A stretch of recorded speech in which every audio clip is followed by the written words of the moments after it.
முட்டாள் இளைஞன். ஒரு ஊரில் ஒரு மிகப்பெரிய தொழிற்சாலை இருந்துச்சு. அந்த தொழிற்சாலையில் எல்லாம் தெரிஞ்ச ஒரு வல்லுனர் இருந்தார். அங்கே அவர் வேலை பார்த்துட்ருக்கும்போது அவரோட வேலை என்னதுன்னா, அங்கே புதுசாக வேலை செய்கிறவங்களுக்கு அந்த வேலையை கற்றுக் கொடுக்கறது. அதுதான் அவரோட வேலையாக இருந்துச்சு. அப்போது அந்த தொழிற்சாலையில் ஒரு இளைஞன் வேலைக்கு சேர்றான். அந்த இளைஞனை பார்க்கும்போது ரொம்ப சுறுசுறுப்பாகவும் ரொம்ப திறமை வாய்ந்தவனாகவும் இருக்கான்.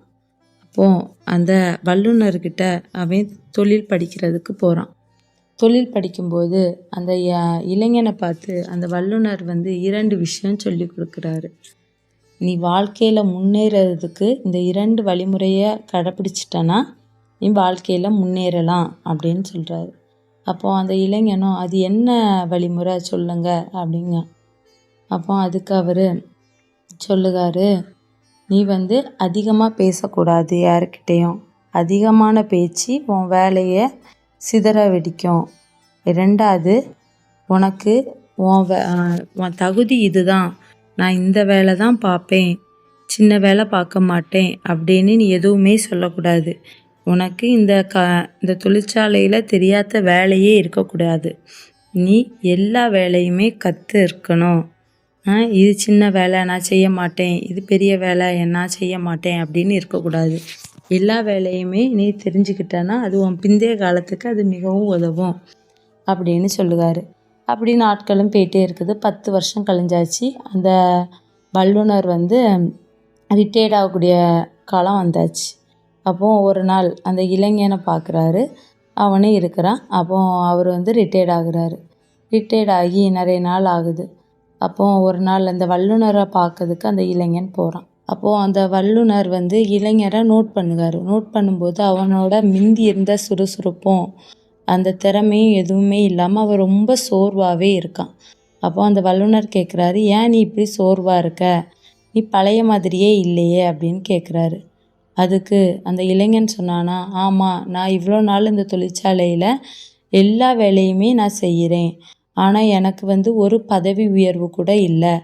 ஆனால் எல்லாருமே அவங்க வீணான பேச்சினாலேயே அவங்க பேசியே அவங்க அதிக இடத்த பெற்று அவங்க அதிக பதவி உயர்வு பெற்றுட்ருக்காங்க. நான் எவ்வளோ வேலை செஞ்சாலும் நான் இதே நிலமையில தான் இருக்கேன். அதனால் எனக்கு அந்த தொழிற்சாலைக்கு போகிறதுக்கு விருப்பமே இல்லை அப்படின்னு சொல்லுவான். அதை கேட்ட வல்லுனர், நீ அப்படி வருத்தப்படாத. நீ இவ்வளோ நாள் செஞ்ச வேலை அந்த கம்பெனியில் நீ ரொம்ப சிறந்தவனா, உன் மனசாட்சிக்கு துரோகம் இல்லாமல் சொல்லு. நீ இவ்வளோ நாள் செஞ்ச வேலையில் நீ உனக்கு திருப்தியாக செஞ்சியா? நீ எல்லா விஷயத்துலேயும் சிறந்தவனாக இருந்தியா அப்படின்னு கேட்குறாரு. அந்த இளைஞனும், ஆமாம், நான் எல்லாத்துலேயுமே சிறந்து தான் இருந்தேன் அப்படின்னு சொல்லுவார். அந்த வல்லுனர் சொல்லுவார், நீ ஒரு நாள் விடுப்பு கொடு. அந்த தொழிற்சாலைக்கு ஒரு நாள் போகாமல் இரு. உனக்கு இப்போ ரெஸ்ட்டு தேவைப்படுதுல, அதனால் நீ விடுப்பு போட்டுக்கிட்டு நீ தூங்கு, நல்லா தூங்கு அப்படிங்கிறார். அதையும் கேட்டுக்கிட்டு அவன் எந்திக்கிறான். ஆனால் அந்த வல்லுனர் அடுத்தது ஒரு விஷயம் சொல்ல வராரு. அதை அவன் கவனிக்கவே இல்லை. கவனிக்காமல், சரி, நான் என்னடா பதவி உயர்வுன்னெலாம் சொல்லிகிட்டு இருந்தேன், இவர் என்ன விடுப்பு போட சொல்லுகாரு அப்படின்னு சொல்லிட்டு அவர் சரி, வல்லுனர் சொல்லிட்டார்ல, நம்ம அதையே செய்வோம் அப்படின்னு சொல்லிட்டு அவனும் அந்த ஒரு நாள் லீவ் போடுவான். விடுப்பு போட்டு அடுத்த நாள் வேலைக்கு போகிறான். வேலைக்கு போனோடது அந்த மேலதிகாரி சொல்லுவார், நீங்கள் ஒரு நாள் விடுப்பு போட்டதோட இங்கே இருக்கக்கூடிய மிஷினில் சில பழுது பார்க்கறதுக்கு யாருக்குமே தெரியலை. நீங்கள் இந்த கம்பெனியில் எவ்வளோ சிறந்தவங்களாக இருக்கிறீங்கன்னு எனக்கு இப்போ தான் தெரியுது அப்படின்னு சொல்லிட்டு அந்த மேலதிகாரி இவருக்கு ஒரு பதவி உயர்வை கொடுத்து சம்பளத்தையும் கூட்டி கொடுக்குறாரு. ஓஹோ, இதுதான் நம்ம அந்த வல்லுனர் சொன்னதா அப்படின்னு நினச்சிட்டு இவனுக்கு எப்பெல்லாம் தேவைப்படுதோ, எப்பெல்லாம் பதவி உயர்வு வேணுமோ அப்போல்லாம் இவன் லீவ் போட்டுக்கிட்டே இருக்கான். லீவ் போட்டு ஒவ்வொரு வாட்டியும் அவன் லீவ் போடுற நேரம் பதவி உயர்வு கிடைக்கும், அவன் சந்தோஷமாக பணம் கிடைக்கும், அந்த ஆளை வேலைக்கு போவான். அப்படி கொஞ்ச நாள் பண்ணிக்கிட்டே இருந்திருக்கான். ஒரு நாள் இதே போல் விடுப்பு போட்டுக்கிட்டு அவன் கம்பெனிக்கு அடுத்த நாள் போகிறான். நேரம் அங்கே வெளியே நிற்கக்கூடிய வாட்ச்மேன், நீங்கள் இனி இந்த கம்பெனிக்கு போக முடியாது, உங்களை இந்த வேலையிலேருந்து தூக்கிட்டாங்க அப்படிங்காரு. அவனுக்கு ஒரே அதிர்ச்சி. எப்படி இவங்க நம்மளை வேலையை விட்டு தூக்கலாம் அப்படின்னு போய் கேட்கும்போது, நீ எப்போ சும்மா லீவ் போட்டுகிட்டே இருக்கப்பா, அதனால் உனக்கு இன்னைக்கு வேலை கிடையாது, நீ இன்னைக்கு கிளம்பலாம் அப்படின்ட்டாங்க. அப்போ இவன் ரொம்ப கஷ்டமாகி, இந்த வல்லுனர் தானே நம்மளை லீவ் போட சொன்னாருன்னு இவன் அந்த வல்லுனர்கிட்ட போய் கேட்க போகிறான். நீங்கள் எதுக்காண்டி என்ன லீவ் போட சொன்னனால நான் எனக்கு தேவைப்படுற நேரம்லாம் லீவ் போட்டு எனக்கு பதவி உயர்வு கிடச்சி, ஆனால் இப்போ என்னென்னா நான் எதிர்பாராமலே இந்த வேலையை விட்டு என்னை தூக்கிட்டாங்க அப்படின்னு சொல்லுங்க. அப்போ அந்த வல்லுனர் சொல்லுகாரு, தேவைப்பட நேரம் நான் ஒரு நாள் தான் உன்னை விடுப்பு போட சொன்னேன், நீ உனக்கு தேவைப்படும் போதெல்லாம் நீ விடுப்பு போட்டுட்டு இருந்திருக்க, அப்போ எப்படி உன்னை பதவி உயர்வில் வைப்பாங்க? நான் நாள் நான் உன்கிட்ட ஒரு நாள் விடுப்பு போட சொன்னதை நீ கவனிச்ச, அடுத்தது நான் உன்னை 2வது ஒரு விஷயம் சொல்ல வந்தேன், நீ அதை கவனிச்சியா? இல்லை. அதனால தான் உனக்கு இந்த வேலை போயிட்டு. ஒரு டியூப் லைட் இருக்குது, அது ஒரு வாட்டி வெட்டி எரிஞ்சால் நம்ம ஓகே ரிட்டன் ரிப்பேர் பண்ணி பார்க்கலாம் அப்படின்னு இருப்போம். அது சும்மா வெட்டி வெட்டி வெட்டி வெட்டி எரிஞ்சிட்டு இருந்தால் அதை நம்ம என்ன செய்வோம்? புதுசாக ஒன்று தான் போடுவோம். அதே போல் தான் நீ உன் வேலையில் ஒழுங்காக இருந்துக்கிட்டே இருந்திருந்தனா உன்னை அந்த டியூப்லைட் போல் வச்சுருப்பாங்க. நீ என்னென்னா வெட்டி வெட்டி எரிஞ்சிட்டு இருந்த, அதனால் அவங்க ஒன்றை தூர போட்டுட்டு அதில் புதுசாக ஒரு டியூப்லைட் எடுத்து போட்டுட்டாங்க. அதனால் அவங்க புதுசாக ஒரு வேலைக்கு ஒருத்தங்களை சேர்த்துட்டாங்க. நீ என்ன வேலை செய்கிறியோ அதை அதிகமாக நேசிக்க தான் உன்னை சொன்னேன். உனக்கு தேவைப்படும் போது பதவி உயர்வுக்கெல்லாம் உன்னை லீவ் போட சொல்லலை. ஒரு நாள் லீவ் போட்டாலே உன்னோட அருமை இந்த கம்பெனிக்கு தெரிஞ்சிருக்கும். அதை நீ உன் செயலை கரெக்டாக ஆட்டியிருக்கணும். ஆனால் நீ என்ன செஞ்சனா, உனக்கு தேவைப்படும் போதெல்லாம் விடுப்பு போட்டுட்டு உன் சௌரியத்துக்கு நீ அங்கே வேலைக்கு போன, அதனால தான் உனக்கு நீ வேலை இல்லாமல் இப்போ நிற்கிற அப்படின்னு சொல்லுவார். அந்த இளைஞனும் வருத்தத்தோடு இருக்கான். துறவியின் தவ வாழ்க்கை கலைந்தது. ஒரு கிராமத்தில் ஒரு துறவி இருந்தார். அவர்கிட்ட நிறைய சீடர்கள் இருந்தாங்க. அப்படி சீடர்களோடு அவர் இருந்துட்டு இருக்கும்போது ஒரு இளைஞர் சீடனும் இருந்தான். அவன் மிகவும் துருதுருப்பாக இருப்பான், சுறுசுறுப்பாக இருப்பான். அவங்க சொல்கிற வேலையை எல்லாத்தையும் கடகடன்னு செய்வான். அதில் அந்த இளைஞனை பார்த்து அந்த துறவி சொன்னார், எனக்கு அடுத்தபடியாக நீ தான் இந்த இடத்துல இருப்ப. நான் உன்கிட்ட ஒன்று சொல்லுறேன், அதை மட்டும் கேட்டுக்கோ. உன் வாழ்க்கையில் பூனையை அனுமதிக்காத அப்படின்னு சொல்லிக்கிட்டு கொஞ்ச நாள்லேயே அவர் இறந்து போயிடுறாரு. அந்த சீடருக்கு பூனையை அனுமதிக்காதையா, அதுனா என்னது அப்படின்னு அவர் யோசித்து பார்க்குறாரு. அவருக்கு ஒன்றுமே புரியலை. அப்போ இந்த பூனையை அனுமதிக்காதன்னு இவர் சொன்னார். அவர்கிட்டையும் கேட்க முடியாது, ஏன்னா அவர் இறந்துட்டார். அப்போது அவருக்கு ஒரு யோசனை வந்துச்சு. அவரோட தோழர், ஒரு வயசான தோழர் இருந்தார். அப்போ அவர்கிட்டயே போய் கேட்போம், எதுக்கு இவர் பூனையை அனுமதிக்காதுங்க அப்படின்னு சொன்னார் பார்ப்போன்னு. அதே போல் அவரும் போய் கேட்க போகிறாரு அந்த துறவியை பார்த்து, எதுக்கு அந்த பெரிய துறவி என்னை பார்த்து பூனையை அனுமதிக்காதுன்னு சொன்னாங்க அப்படின்னு கேட்காது. அதுக்கப்புறம் அந்த நண்பன் துறவி சொல்லுகாரு, அவரோட வாழ்க்கையில் ஒரு பூனையால் அவர் துறவு வாழ்க்கையே இழக்க நேரிட்டு, அதனால தான் அவர் பூனையை வாழ்க்கையில் அனுமதிக்காதுன்னு சொன்னார். அது எப்படி அப்படின்னு அந்த இளைஞன் சீடன் கேட்கான். அப்போ அவர் சொல்லுகாரு, அந்த இப்போ இறந்து போன துறவியோட வாழ்க்கையே நடந்ததை இப்போ சொல்லுவாங்க. அந்த இறந்து போன துறவி சின்ன பையனாக இருக்கும், ஒரு இளைஞனாக இருக்கும்போது அவன் இல்லத்து வாழ்க்கையை துறந்துக்கிட்டு அவன் துறவு வாழ்க்கையை மேற்கொள்ளலாம் அப்படின்னு சொல்லிட்டு போகிறான். அப்போ ஒரு கிராமத்தில் போய் இருக்கிறான். அவனுக்கு உடைமைன்னு இருக்கிறதே அவர்கிட்ட இருந்த 2 காவி துணி மட்டும்தான், வேறு எதுவுமே கிடையாது. அந்த கிராமத்து மக்கள் எல்லாரும் அவரை நல்ல ஒரு வீடு கொடுத்து அவங்கள்ட்ட இருக்கக்கூடிய சாப்பாடு எல்லாம் கொடுத்து அவர்கிட்ட தேவையான போதனைகள் எல்லாமே கேட்டுக்கிட்டே இருக்காங்க. அப்போ அவரும் அப்படியே வாழ்ந்துக்கிட்டே இருக்கார். அப்போது ஒரு நாள் என்ன ஆச்சுன்னா, ஒரு எலி அவரோட துணியை கிழிச்சு போட்டோடது அவர் அடுத்த மாற்று துணி கூட இல்லாமல் அவர் கஷ்டப்பட்டுக்கிட்டே இருந்தார். அப்போ அதை பார்த்த மக்கள் நீங்கள் இப்படி ஒரு துறவியாக இருந்துட்டு மாற்று துணிக்கு கூட கஷ்டப்படுறது ரொம்ப கஷ்டமாக இருக்குது, இந்த எலியை கொல்றதுக்கு பூனையை வளர்த்தா எலி இருக்காதுல்ல, எலி வராது அப்படின்னு சொல்லுவார். அப்போது அந்த துறவியும் என்ன செய்யார், சரி நம்ம ஒரு பூனையைத்தான் வளர்ப்போமே அப்படின்னு சொல்லிக்கிட்டு ஒரு பூனையை வளர்க்குறாரு. அந்த பூனைக்கு வந்து அந்த கிராமத்து மக்கள் கொடுக்கக்கூடிய சாப்பாடு அவருக்கு அந்த என்ன செய்யணும், அந்த பூனைக்கும் சேர்த்து அவர் சாப்பாடு பார்க்கணும். அதனால் ஒரு பூனைக்கும் சாப்பாடு பார்த்து பார்த்து இருக்கார். அந்த பூனையும் நல்லா சாப்பிட்டு சாப்பிட்டு வளர்ந்துக்கிட்டே இருக்குது. அவங்க கொடுக்கக்கூடிய சாப்பாடு அந்த பூனைக்கே காணாம ஆகுது. அதுக்கு பிறகு என்ன செய்யலான்னு அந்த கிராமத்து மக்கள் அவரை பார்த்து சொன்னாங்க, அந்த பூனைக்கு பால் கொடுக்கறதுக்காண்டியாவது நீங்கள் ஒரு பசுவை வளர்க்கலாமே அப்படின்னு சொல்லுவாங்க. அவரும் யோசித்து பார்க்குறாரு. ஆமாம், ஒரு பசுவை வளர்த்துட்டோன்னா அப்போ அந்த பாலை கறந்து அந்த பூனைக்கு கொடுத்துக்கிடலாம். அப்போ நமக்கு சாப்பாடு நமக்கு நம்பி வந்ததை நம்மளே பார்த்துக்கிடலாம் அப்படின்னு யோசிச்சுட்டு இருக்காரு. அப்போது அந்த பசுவை வளர்த்து அந்த பசுக்கு கூட சாப்பாடு வைக்கல் எல்லாமே அவரும் என்ன செய்யார், அவர் துறவுக்கு வந்ததையே மறந்து அவர் அந்த பசுவை வெளியே கூட்டிகிட்டு போகிறது, அந்த சந்தையில் போய் புல் வாங்குறது, அப்படிப்பட்ட வேலையெல்லாம் அவர் செஞ்சுக்கிட்டே இருக்கிறார். அப்போ அங்கே உள்ள மக்கள் எல்லாரும், ஐயோ இந்த துறவி இவ்வளோ கஷ்டப்படுகாங்களே, அப்போது எங்கள் ஊரில் இந்த ஒரு பொண்ணு இருக்கா, அவள் வந்து விதவை தான், அவள் வந்து இந்த மாடையும் பார்த்து இந்த உங்கள் பூனை எல்லாமே பார்த்துக்கிடுவா, உங்களுக்கு தேவையான சாப்பாடை பொங்கியும் தருவா அப்படின்னு சொல்லுவாங்க. அவரும் யோசித்து பார்க்காரு. சரி அப்போ நம்ம அந்த மாடை பார்க்கறதுக்கு ஒரு பொண்ணு வராளா அப்படின்னு சொல்லிட்டு இருக்கிறாரு. அதே போல் அந்த பொண்ணு என்ன செய்கிறா, அந்த மாடை பார்ப்பா, எல்லா அந்த மாட்டில் இருந்து பால் கறந்து பூனைக்கும் கொடுப்பா, எல்லாமே செஞ்சிட்ருக்கா. ஏன்னா அவளுக்கு சாப்பாட்டும் பார்க்கணும்.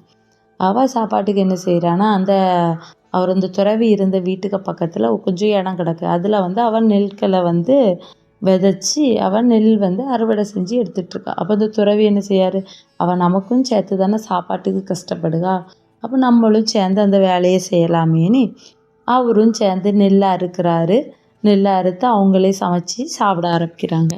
அப்போ அவருக்கு ஒரே சந்தோஷம், நம்மளே நெல் அறுத்து நம்மளே சாப்பிட ஆரம்பிச்சிட்டோம் அப்படின்னு ஆட்களும் போயிட்டுருக்கும்போது அவரோட இந்த இல்லற வாழ்க்கையே ஆரம்பிக்க ஆரம்பிச்சிட்டாரு. அவர் துறவுக்கு வந்ததே மறந்து அவர் வந்து அந்த பூனையை பார்க்குறது, அந்த மாட்டை பார்க்குறது, அந்த பெண் கூடயே வாழ்க்கையை நடத்திக்கிட்டே வந்துட்டார். அப்போ அவருக்கு ஒரு குழந்தையும் பிறந்தாச்சு. அப்படி நாட்கள் போயிட்டே இருக்கு. அப்போ எல்லாரும் சிரிக்கிறாங்க அவரை பார்த்து. அவர் எதுக்கு வந்தாருன்னே மறந்து அவர் இல்லற வாழ்க்கையை மீண்டும் வாழ்ந்துக்கிட்டு இருக்காரு அப்படின்னு. அது ஒரு நாள் அவர் ஒரு காட்டு வழியாக போயிட்டுருக்கும்போது அவர் யோசித்து பார்க்குறாரு, நம்ம எதுக்கு இங்கே வந்தோம், நம்மளே ஒரு இல்லற வாழ்க்கையை விட்டுக்கிட்டு தான் இந்த ஊருக்கு வந்தோம், இந்த ஊருக்கு வந்தும் நம்ம இன்னொரு இல்லற வாழ்க்கையை நடத்திட்டுருக்கோமே அப்படின்னு நினச்சிக்கிட்டு அவர் அந்த பிள்ளைகளுக்கு தேவையானதை எல்லாத்தையுமே பூர்த்தி செஞ்சுக்கிட்டு அவர் துறவு மேற்கொள்ள ரிட்டனும் வந்துட்டார். துறவு மேற்கொண்டு இப்படி நிறைய பேருக்கு போதனைகள்லாம் பண்ணி இந்த வயசாகி இப்படி இறந்துட்டாரு அப்படின்னு சொல்லிட்டு அந்த நண்பர் வந்து இந்த இளைஞர்கிட்ட சொல்லிகிட்டு இருக்காரு. ஓஹோ, அதனால தான் அவர் உன் வாழ்க்கையில் பூனையை அனுமதிக்காதுன்னு சொன்னாரா? ஆமாம் அப்படின்னு சொல்லுவாங்க. இதே போல் தான் நம்ம வாழ்க்கையிலேயே நிறைய இடைஞ்சூறுகள் வரும். நம்ம ஒரு குறிக்கோள் ஒன்று வச்சுக்கிட்டோன்னா அந்த குறிக்கோளை நோக்கியே போய்கிட்டு இருக்கணும். அதை குறிக்கோளை தடுக்கிறதுக்கு நிறைய பேர் இருப்பாங்க. சில பேர் கேலியாக பேசலாம், சில பேர் எகக்காலமாக பேசலாம். எது பேசினாலுமே நம்ம கண்டுக்கிடாமல் நம்ம குறிக்கோள் எதுவோ அந்த ஒரு குறிக்கோளையே நோக்கியே போயிட்டு இருந்தோன்னா நம்ம வாழ்க்கை நல்லா தான் இருக்கும். அந்த குறிக்கோளை விட்டுக்கிட்டு நம்ம பாதியில் வரக்கூடிய இடைஞ்சூறு கூடயே இருந்துட்டோம்னா நம்ம குறிக்கோளை நம்ம எப்போவுமே அடைய முடியாது. நம்ம குறிக்கோள் எதுவோ அதை நோக்கியே போயிட்டு இருந்தோன்னா அந்த குறிக்கோளை அடைஞ்சிடலாம். அந்த துறவியும் போல் இடையில வந்து ஒரு எலிக்காண்டி ஒரு பூனையை வளர்த்து, பூனைக்காண்டி ஒரு மாடை வளர்த்து, ஒரு மாடுக்காண்டி ஒரு பொண்ணை பார்த்து அப்படி வாழ்வதை விடையும் இந்த எலி இடைஞ்சூறாக வந்தாலும் அதை ஒரு பொருட்படுத்தாமையே இருந்திருந்தானா அவர் துறவு வாழ்க்கை இன்னுமே நல்லா தான் இருந்திருக்கும். அவர் துறவு வாழ்க்கை நல்லா தான் இருந்திருக்கும். அந்த இடைஞ்சூறுகளை அவர் யோசித்ததுனால தான் அவரோட துறவு வாழ்க்கை பாதி காலமும் இல்லற வாழ்க்கையிலேயே முடிஞ்சு போயிட்டு. இதே போல் தான் நம்ம ஒரு குறிக்கோளை வச்சுருந்தோம், அந்த குறிக்கோளை நோக்கியே போயிட்டு இருக்கணும். இடைஞ்சூறுகள் எதுவும் இருந்தாலும் அந்த இடைஞ்சூறுகளை திரும்பி கூட பார்க்கக்கூடாது. தயக்கத்தை தவிர பல நூற்றாண்டு காலத்துக்கு முன்னாடி காசி நகரத்தை ஒரு மன்னர் ஆட்சி செஞ்சுட்டு வந்தார். அவரோட அரசிக்காண்டி ஒரு நந்தவனத்தை ரெடி செஞ்சார். அதில் அந்த அரசி குளிப்பதற்கு ஒரு தடாகமும் ரெடி பண்ணார். அந்த நந்தவனத்தில் குளிக்கிறதுக்கு அரசி போகும்போது அவங்க தோழிகளிடம் அவங்க வச்சிருந்த தங்க நகைகள் எல்லாத்தையும் கழட்டி குடுத்தாங்க.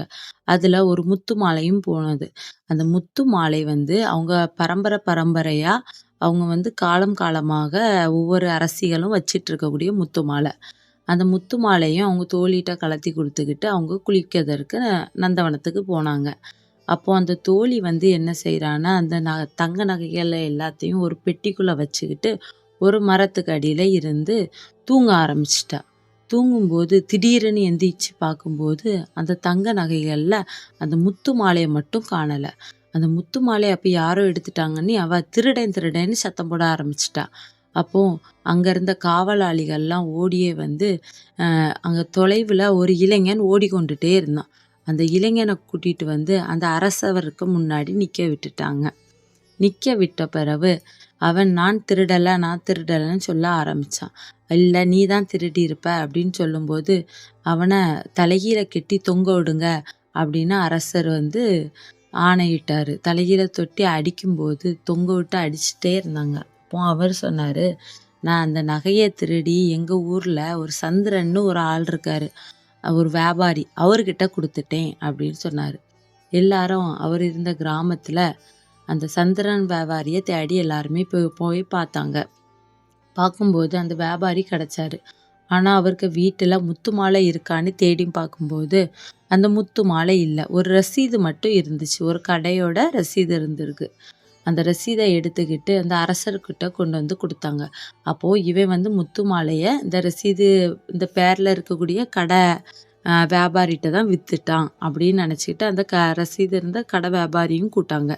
அந்த வியாபாரியும் சொன்னாரு, நான் ஒன்றும் அந்த பொருள் எதுவுமே வாங்கல. முத்து மாலைன்னு ஒண்ணு என்கிட்ட கிடையாது அப்படின்னு சொன்னாரு. இல்ல உன்கிட்ட தான் குடுத்தேன்னு சொல்ல இந்த சந்திரன் வியாபாரி வந்து அந்த இளைஞனை பார்த்து முறைக்கிறாரு. முறைச்சுக்கிட்டு இது நான் வந்து இது எடுக்கவே இல்ல. அவங்கிட்ட இருந்து வாங்கலன்னு சொல்லும்போது, அரசர் மீண்டும் மீண்டும் கேட்கும்போது, அந்த கடை வியாபாரி சொல்லுகாரு, என்கிட்ட தான் அந்த முத்து மாலை இருக்குது. அத நான் 1 நாள் கழித்து அத மெழுகூட்டி நான் கொண்டுட்டு வாரேன் அப்படின்னு சொல்லுகாரு. அப்போ மற்ற 3 பேர்த்தையுமே அங்க சிறையில அடைக்க ஆரம்பிச்சுட்டாங்க. அப்போ அரசபையில ஒரே சலசலப்பா இருக்குது. அது என்ன சலசலப்புனா, அந்த கடைய வச்சிருக்கார்ல வியாபாரியோட தம்பி இந்த அரசபையில தான் அமைச்சரா வேலை செஞ்சுட்ருக்காரு. ஏன் அவரு சொல்லாம எப்படி என் அரசிக்கு கழுத்துல முத்து மாலை இருக்குன்னு தெரியும். அவரு தான் சொல்லதுக்கு வாய்ப்பு இருக்கு அப்படின்னு சொல்லிட்டு சொல்லும்போது அந்த அமைச்சரும் வந்து நிக்காரு. அப்போ இவரையும் கைது செய்யுங்க அப்படின்னு அரசர் சொல்லுகாரு. அரசர் சொன்னபோது அமைச்சர் சொன்னாரா, எனக்கு 1 நாள் அவகாசம் தாங்க. இந்த குழப்பத்துக்கு என்ன காரணம்னு நான் கண்டுபிடிக்கிறேன் அப்படின்னு சொன்னாராம். அரசரும் சரி அமைச்சர் மேல வந்து அதிக நல்ல பண்புகள் இருக்கிறதுனால சரி 1 நாள் அவகாசம் தாரேன் அப்படின்னு சொல்லுவாங்க. அதே போல 1 நாள் அவகாசமும் முடிந்தது. சிறையில இருந்தவங்க எல்லாருமே அரசர் முன்னாடி வந்து இருக்கிறாங்க. அப்போ அந்த அமைச்சரை மட்டும் காணோம். அமைச்சர் கொஞ்சம் கழிச்சு வரும்போது அந்த கடை வியாபாரியும் வராரு. வியாபாரி வந்து அந்த பொருளை காட்டுகாரு. அந்த முத்து மாலை இருக்கு. அதே மாடல்ல உள்ள முத்து மாலை. அப்போ அமைச்சர் கையிலயும் ஒரு முத்து மாலை இருக்கு. அப்ப இந்த முத்து மாலை எது அப்படின்னு கேட்கும்போது அந்த அமைச்சர் வந்து சொல்ல ஆரம்பிக்கிறாரு.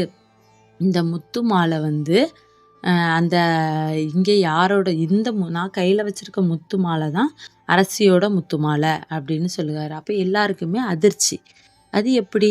அப்ப 2 பேருமே ஒரே போல உள்ள முத்து மாலை எப்படி வைக்க முடியும்? இது எப்படி சாத்தியம்? அப்படின்னு கேட்கும்போது, அந்த அமைச்சர் வந்து ஏற்கனவே ரொம்ப புத்திசாலி. அவர் வந்து என்ன செஞ்சிருக்காருன்னா, அந்த எல்லாரும் சிறையில இருக்கிறவங்கள பார்க்குறதுக்கு போகும்போது, ஒரு அவருக்கு ரொம்ப தெரிஞ்ச காவலாளிய அவங்களோட காவலுக்கு வச்சிருக்காரு. வைக்கும்போது அந்த அந்த பணிப்பெண்ணிடம் சொல்லுகாரு, "நீ எதுக்கு என்ன" அந்த இளைஞன் சொல்லுங்க, "நீ எதுக்கு என்ன என் மேல பழி போட்ட? நான் எங்க அந்த முத்து மாலைய எடுத்தேன்?" அப்படின்னு சொல்லும்போது, அடுத்தது அந்த பணிப்பெண் சொல்லுகா, "நீ தானே ஓடுன, அதான் நீ தான் எடுத்தேன்னு நினைச்சேன்" அப்படிங்க. அடுத்து அந்த சந்திரன் வியாபாரி சொல்லுகார், நீ ஏன் என் மேலே பழி போட்ட அப்படின்னு கேட்கும்போது அந்த இளைஞன் சொல்லுகான், அந்த கிராமத்திலேயே நீ தான் எனக்கு வந்து போட்டியாக இருந்த, அப்போ உன் பேரை சொன்னால் உன் தொழில் கெட்டுரும், அப்போ உன் வீட்டில் எப்படி அந்த கடை ரசீது இருந்துச்சு அப்படின்னு கேட்கும்போது, இந்த வியாபாரத்தில் எனக்கு அதிகமாக நஷ்டம் வந்துட்டு, அதனால் நான் என் மனைவியோட நகையை நான் ஈடு வச்சேன், அதனால தான் இந்த கடையோட ரசீது என்கிட்ட வந்துச்சு அப்படின்னு சொல்லி அவங்க பேசிகிட்டு இருக்கதை எல்லாத்தையுமே இந்த அமைச்சர் கேட்குறாரு. கேட்டுட்டு அப்போ நகையை யாருமே எடுக்கலை. அதுக்கு பிறகு அந்த நந்தவனத்துக்கு போகிறாரு. நந்தவனத்தில் நிறைய மரங்கள்லாம் இருக்குது. அப்போ ஒரு குரங்கு வியாபாரிகிட்ட இருந்து ஒரு குரங்கு 2-3 குரங்கு வாங்கி அதோட கழுத்தில் நிறைய கலர் கலர் மாலையெல்லாம் போட்டு விடுகாரு. அந்த கலர் கலர் மாலையை போட்டோடது மற்ற குரங்குகள் வந்து இந்த குரங்குகளை பார்க்குது. இது என்னது வித்தியாசமாக இவன் கழுத்தில் மாலை போட்டிருக்கான்னு பார்த்துட்டு இருக்குது. அப்போ இன்னொரு பெரிய குரங்கு என்ன செய்யும்னா, அதுக்கிட்ட இந்த முத்து மாலை இருந்திருக்கு. இந்த முத்து மாலையை எடுத்து அது கழுத்தில் போட்டிருக்கு. கழுத்தில் போட்டோடது அப்போ எல்லாரும் போட்டிருக்காங்கல்ல, நானும் போட்டிருக்கேன்னு அந்த பெரிய முத்து மாலையை இன்னொரு குரங்கு எடுத்து போட்டிருந்தேன். அதான் அந்த அமைச்சர் பார்த்துக்கிட்டு, அப்போது இந்த பணிப்பெண் வந்து தூங்கிட்டு இருந்திருக்கா. தூங்கிட்டு இருக்கும்போது இந்த குரங்கு வந்து இந்த முத்து மாலையை எடுத்திருக்கு. அதை அவள் கவனிக்கவே இல்லை அப்படின்னு நினச்சிட்டு அவர் அந்த முத்து மாலையை வாங்கிட்டு இருக்கு. அப்போ என் கையில் இருக்கிறது தான், அந்த அமைச்சர் கையில் இருக்கிறது தான் நல்ல முத்து மாலை. அப்போ அந்த வியாபாரி வந்து முத்து மாலை செஞ்சு தான் எடுத்துகிட்டு வந்திருக்காரு. அப்போ இது வந்து பல காலங்களாகவே இருந்துட்டு வரக்கூடிய முத்து மாலை. அது எப்படி வந்து அந்த வியாபாரி செஞ்சாருன்னா, அந்த கடை வியாபாரி எப்படி செஞ்சாருன்னா, இந்த முத்து மாலையை பல காலங்களாக எப்படின்னா இந்த வியாபாரியோட பாட்டன்மார்கள் தான் இந்த முத்து மாலையை செஞ்சுருக்காங்க. அந்த செஞ்சதை ஒரு நூலில் எழுதி வச்சுருக்காங்க. அதை படித்து நைட்டிலே இருந்து இந்த வியாபாரி வந்து இந்த புது முத்து மாலையை செஞ்சு எடுத்திருக்காரு. எடுத்து இதை கொண்டுட்டு வந்திருக்காரு. அப்போ தான் அந்த அமைச்சர் சொல்லுகாரு, இந்த பெண் வந்து திருடன்னு சத்தம் போட்டோடது இந்த காவலர்கள் ஓடி இருக்காங்க. ஓடதை பார்த்து இந்த இளைஞன் ஓடி இருக்கான். இந்த இளைஞன் வந்து அவங்க மேலே ஒவ்வொரு இது அவனுக்கு யார் போட்டியாக இருந்தாலும் அவன் பேரை சொல்லியிருக்கான். இந்த சந்திரன் வந்து அவன் கஷ்டத்தினால அவன் ஒய்ஃபோட நகையை எல்லாத்தையும் ஈடு வச்சுருக்கான். ஈடு வச்சதை தான் இவன் இந்த கடை வியாபாரி மாட்டியிருக்கான் அப்படின்னு சொல்லுவார். அப்போது தான் அமைச்சருக்கு எல்லாமே அரசருக்கு புரியுது. அடுத்தது அமைச்சர் சொல்லுவார், நீ அந்த பெண்ணை பார்த்து, நீ செய்தது தவறு, நீ உண்மையை பேசியிருந்தனா இந்த இடத்துல எல்லாமே கரெக்டாக எல்லாரும் கண்டுபிடிக்க ஆரம்பிச்சிருப்பாங்க. நீ ஒன்றை காப்பாற்றிக்கிறதுக்காண்டி அந்த இளைஞனை மாட்டி விட்ட. அந்த இளைஞன் அவனை காப்பாற்றுக்கிறதுக்காண்டி இன்னொருத்தனை மாட்டி விட்டுருக்கான். அப்படி ஒவ்வொரு வேற தயங்கி மாட்டிக்க விட்டுட்டே இருந்துறதுனால யார் மூலமாகவுமே உண்மையை வெளியே வரவே இல்லை. இதே போல் நம்ம சின்ன வயசுலேயே நம்ம சின்ன பிள்ளைங்க எல்லாமே அவங்களுக்கு மனசில் பட்டதை கையை ஒசத்தி எல்லாமே படபடன்னு பேசிடுவாங்க. அந்த சின்ன வயசுலேருந்தே தான் நம்மளும் வந்திருக்கோம். நம்ம ஏன் தயங்குறோம்? ஒரு விஷயத்த பேசணும்னா நமக்கு அது வந்து நல்லது கரெக்டாக தவறான்னு நமக்கு தெரியும். கரெக்டான இடத்துல கரெக்டாக நம்ம கூச்சம் எதுவுமே பார்க்காம தயங்காமல் பேசணுன்னா எல்லா இடத்துலையும் தீர்வு வந்து நமக்கு கரெக்டாக இருக்கும். இதே போல் இந்த வேலை செய்கிற பொண்ணு அவள் முத்து மாலை தொலைஞ்சிட்டு அப்படின்னு சொல்லியிருந்தானா எப்படியாவது அதை கண்டுபிடிச்சிருப்பாங்க. ஆனால் அவள் வந்து அந்த இளைஞன் மேலே பழியை போட்டதுனால எல்லாரும் அந்த இளைஞனை வந்து தவறாக நினச்சாங்க. இளைஞனை அரசர் அடித்து கேட்கும்போது தான் அவர் வந்து அவருக்கு போட்டியாக இருக்கிற சந்திரனை சொன்னார். சந்திரன் வீட்டில் அவர் கஷ்டத்துக்கு ஒரு பொருளை ஈடு வைக்க போய் அந்த ரசீது கிடச்சிட்டு, ஆனால் எடுத்தது குரங்கு. அது வந்து எல்லாருமே தயங்கி இருந்துறதுனால மட்டுமே தான் இந்த பொருள் வந்து கிடைக்கிறது ரொம்பவும் தாமதம் ஆயிட்டு. அவள் உண்மையை பேசியிருந்தானா எல்லாமே உண்மை. இவங்க எல்லாருமே இந்த பிரச்சனையில் தலையிட்டு இருக்க மாட்டாங்க. நீ உண்மையை பேசாதனால தான் இவ்வளோ ஆயிடுச்சு அப்படின்னு இந்த அமைச்சர் வந்து அரசருக்கு விளக்கி சொன்னார். ஞானத்தை எப்படி பெறலாம்? ஒரு குறுநில மன்னன் ஒரு நாட்டை ஆட்சி செஞ்சுட்டு வந்தார். ஆட்சி செஞ்சிட்ருக்கும்போது அவரோட அமைச்சர் மிகவும் புத்திசாலியாகவே இருந்தார். அவன் இளம் வயதிலேயே ரொம்ப மிக மிக புத்திசாலியாகவே இருந்தான். அவனோட அவனுக்கு அரசபையில கிடைக்கக்கூடிய பைசா அனைத்தையும் அவனுக்கு மட்டுமே செலவிடாம, அந்த கிராமத்துல இருக்கிற ஏழைகள் எல்லாருக்கும் சாப்பாடு போட்டுட்டு இருந்தான். அவன் அந்த அரசபையிலேயே அவன் வாழலாம். ஆனா, அவன் என்ன செய்வான்னா, 1 1/2 மணி நேரம் நடந்து அவன் கிராமத்துக்கு போயி, அங்குள்ள மக்களோட பிரச்சனைகள் எல்லாம் தீர்த்துக்கிட்டு தான் அந்த அமைச்சர் வந்து அரசபைக்கு வருவாரு. அவரு செயல் நல்ல பண்புகள் எல்லாம் பார்த்து அரசருக்கு ரொம்பவுமே அந்த அமைச்சர பிடிக்க ஆரம்பிச்சுட்டு. அமைச்சர பிடிச்ச பிறகு அமைச்சரோட அரசருக்கு என்ன கருத்து, ஏதாவது மனக்கருத்துக்கள் எது இருந்தாலுமே இந்த அமைச்சர்ட்ட சொன்னா, அந்த அமைச்சர் வந்து எல்லாத்துக்குமே விளக்கம் குடுப்பாரு. அப்போ ஒரு நாளு அமைச்சருக்கு ஒரே மனசுக்குள்ள ஒரு கஷ்டமா இருந்துச்சு.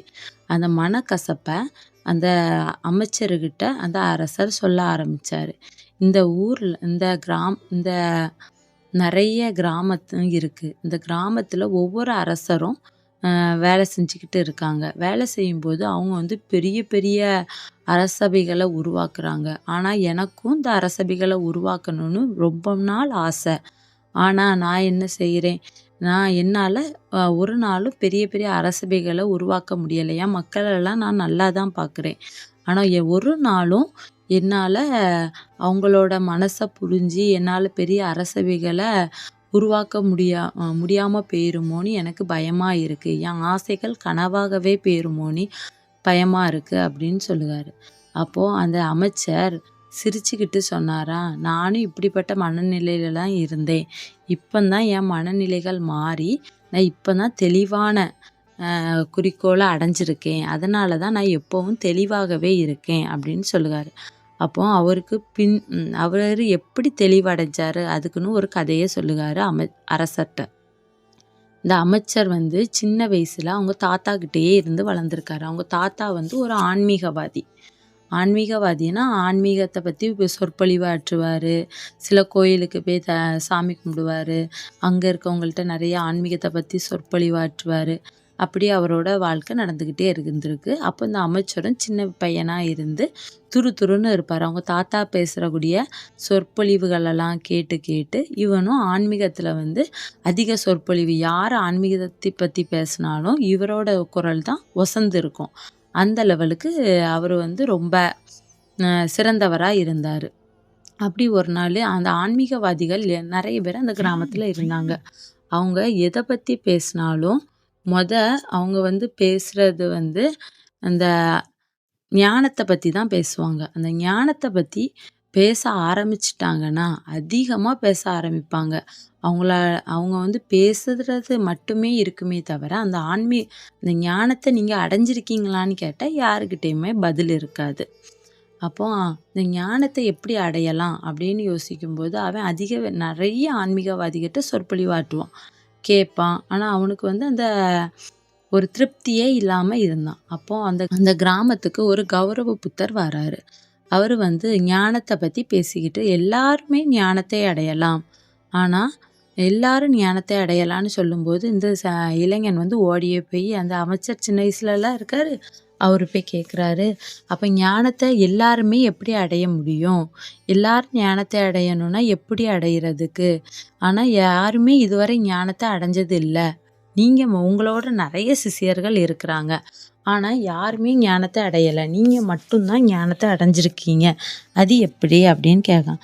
அப்போது அந்த புத்தர் வந்து இவனை பார்க்குறாரு. பார்த்துக்கிட்டு அப்போது நீ இந்த கிராமத்தில் இருந்து ஒரு பேப்பர் எடுத்து எல்லாத்துட்டையும் அவங்களோட விருப்பங்களும் அவங்க என்ன நிறைவேறணும் அவங்களுக்கு நினைக்கிறாங்களோ அதையும் நீ அந்த பேப்பரில் எழுதி வாங்கிட்டு வா அப்படின்னு சொல்லுவார். அதை பட்டியலிட்டு நீ கொண்டுட்டு வா அப்படின்னு சொல்லும்போது அவனும் சரி, இந்த கிராமமே சின்ன கிராமம், அப்போ அவன் வந்து பட்டியலிடுறதுக்கு ரொம்ப நாள்லாம் ஆகாது, சீக்கிரம் முடிச்சிடலான்னு அவனும் சந்தோஷத்தில் அப்போ நமக்கும் ஞானத்தை அடையிறதுக்கு வழி சொல்லுவார்ல அப்படின்னு நினச்சிட்டு அவனும் எல்லாத்துட்டையும் ஓடி ஓடி போய் எல்லாத்துட்டையும் எழுதி வாங்கிட்டு அப்போ அந்த கிராமத்து மக்கள் நினைக்கிறாங்க, அப்போ அந்த புத்தர் வந்து நம்மளோட ஆசைகள் எல்லாத்தையுமே நிறைவேற்றிடுவார் அப்படின்னு அந்த மக்களும் எல்லாமே எழுதி கொடுக்குறாங்க. எழுதி கொடுத்தோடது அந்த இளைஞன் வந்து கொண்டுட்டு போய் அந்த புத்தர்கிட்ட கொடுக்குறாரு.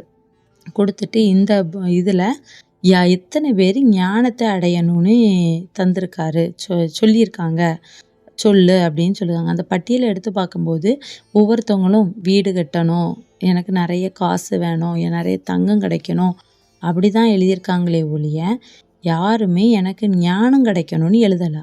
இந்த புத்தர் கூட இருக்கக்கூடிய நிறைய ஆன்மீகவாதிகளுமே எனக்கு அவங்களுமே இந்த ஞானம் கிடைக்கணும்னு எழுதாம வேற ஏதோ எழுதியிருக்காங்க.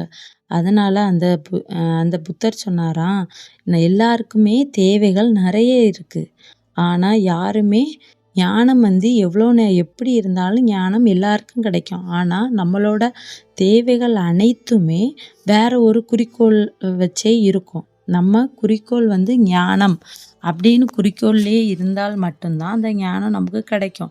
நம்ம வேற செயல்லையோ நம்மளோட குறிக்கோள்கள் வேறையா இருந்துச்சுன்னா நம்ம மனசும் மூளையும் தடுமாறி வேற ஒரு பண்புக்கு தான் போவோம். நம்ம ஒரு நாளுமே ஞானத்தை அடைய முடியாது. இதுவே எடுத்துக்காட்டா நமக்கு ஒரு பொருள் வேணும். அப்போ நம்ம என்ன செய்வோம், இந்த பொருள் கிடைக்கணும் தான் நினைப்போமே தவிர எல்லாத்துட்டையுமே சொல்லுவோம். எடுத்துக்காட்டா நம்ம ஒரு ஃபங்க்ஷன் வீட்டுக்கு போகிறோம், ஒருத்தவங்க தொழிலதிபர் ஆகணும் அப்படின்னு சொல்கிறாங்க. தொழிலதிபராக ஆகணும்னு பேசிக்கிட்டே இருப்பாங்களே தவிர அவங்க படித்தது ஒரு விதமாக இருக்கும், அவங்க செஞ்சிட்ருக்கிறது ஒரு விதமாக இருக்கும். ஆனால் அவங்க குறிக்கோள் என்னதான் இருக்கும், தொழிலதிபர் ஆகணும். பேசிக்கிட்டே இருப்பாங்களே தவிர அதை எப்படி அடையணும், அந்த குறிக்கோளை எப்படி அடையணும்னு அவங்க சிறிதளவு கூட யோசிக்க மாட்டாங்க. ஆனால் அவங்களோட குறிக்கோள் என்னதான் இருக்கணும், அவங்க தொழிலதிபர் ஆகணும் தான் சொல்லுவாங்களே தவிர அதுக்கு ஒரு ஸ்டெப்பு படி கூட எடுத்து வைக்க மாட்டாங்க. அதே போல தான் இங்கே இருக்கவங்க எல்லாரும் ஞானத்தை எப்படி அடையிறதுன்னு கேட்பாங்களே ஒழிய ஆனால் அதுக்கான படி எதுவுமே வைக்க மாட்டாங்க அப்படின்னு சொன்னார்.